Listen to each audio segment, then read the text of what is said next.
Hello అండి, Sunday special మా ఇంట్లో కాళ్ళపాయ, తలకాయ కూర, పొద్దున చేసిన మటన్ కర్రీ, ఇది bheja fry, white rice. Taste చూద్దామండి. ఫస్ట్ తలకాయ కూర టేస్ట్ చూద్దామండి.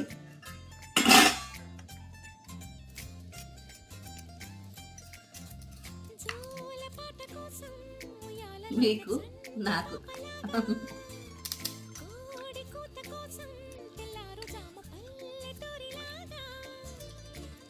చాలా బాగా కుదిరిందండి తలకాయ కూర.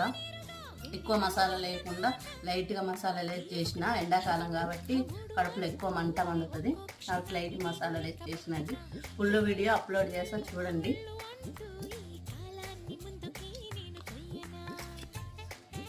నా వంట మీకు నచ్చినట్లయితే లైక్, షేర్, సబ్స్క్రైబ్ చేసుకోండి. Thank you.